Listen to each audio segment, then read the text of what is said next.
he's got Mysterio going for the West Coast. Oh!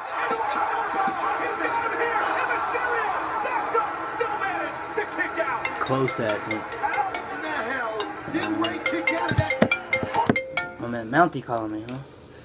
What's up, man? What's going on? Yo, Malik, what's good, my man? Not much here. Just sitting here watching the old WrestleMania. What's up, man? Yeah, me too. I'm actually watching a classic from 1997, WrestleMania 13. That was a good one. You know, I got a question for you since we're talking about old WrestleManias. Which era was better, the Ruthless Aggression era or the Attitude era? Obviously, the Ruthless Aggression era is better. Say what? Tell me you're playing me. Come on, man. You seriously think the Ruthless Aggression era isn't better than the Attitude era? It's not even a contest. The storylines were fantastic back then. Wrestling was at an all-time high at that point. Even people that weren't wrestling fans were wrestling fans. Dude, in the Attitude Era, you guys had one of the... Before the Attitude Era started, 94, 95, terrible years for WWE. Terrible years. Actually, I believe technically the Attitude Era started in 1997, right around Bret Hart versus Austin. So the years before that don't count. Dude, sure, the Attitude Era may be the more popular era, but come on, dude. Ruthless Aggression Era, way, way better, dude. The Attitude Era was more popular, and guess what? Once it was done and changed to the Ruthless Aggression Era, do you know how many people stopped watching wrestling? The number of people I talk to these days, and they're like, you're still watching wrestling? Man, I stopped watching once the Attitude Era was done. What does that tell you? Dude, Ruthless Aggression Era had better TV, had better storylines, better pay-per-views, better superstars. I mean, come on, dude. You can't sit here and tell me that the Ruthless Aggression Era isn't better than the Attitude Era. Sure, the Attitude Era, the more popular era. But, dude, come on. Ruthless Aggression Era, hands down better, dude.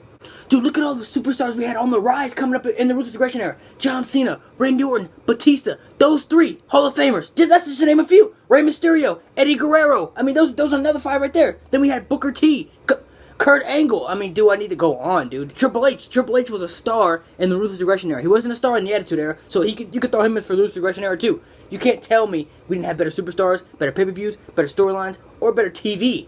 Man, you're tweaking. First of all, Triple H cemented his legacy during the Attitude Era with DX. You want to talk about feuds? Let's talk about Austin versus McMahon. A rivalry for the ages. You got Bret versus Shawn, Bret versus Austin. It was the birth of Austin 316. Still popular to this day. Man, even my cat was created black and white because it's the same colors as the Austin 316 shirt. That's how over it was. You want to talk about Hall of Famers? A large portion of the Attitude Era members that took place at that point, they're either already Hall of Famers or they're going to be Hall of Famers. Guaranteed.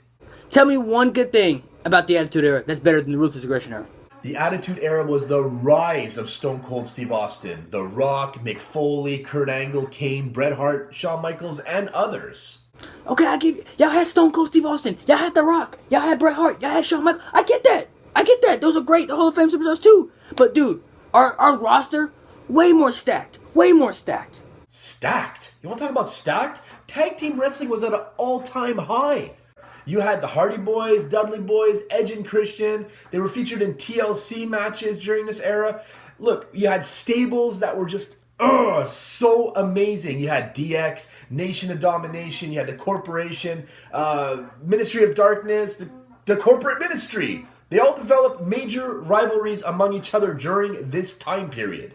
Bro, the only good thing about the Attitude Era was the Monday Night Wars, which you guys were getting your ass kicked for years, for like 2 years by WCW before WWE took the lead. If that was the Ruthless Aggression Era, we would have never even lost those wars. We would have been kicking WCW's ass every week in the Ruthless Aggression Era. Listen, the reason that they were losing those wars was because of the era previous to that one, where the characters were more cartoony. In fact, WWF started to sway the pendulum to their direction once their product became more edgier. The Ruthless Aggression and their public-friendly approach would not have got the job done, and you know that. And we have better WrestleManias!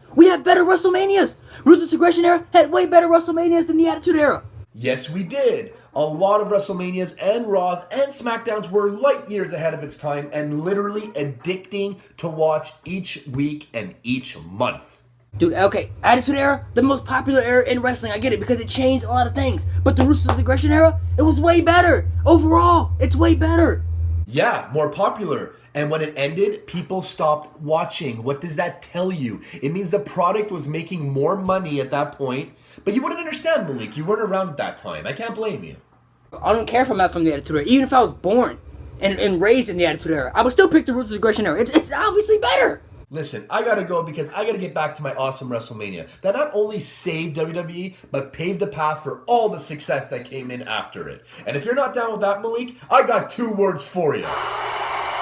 And do me a favor, if you like the Attitude Era more than the Ruthless Aggression Era, give me a hell yeah.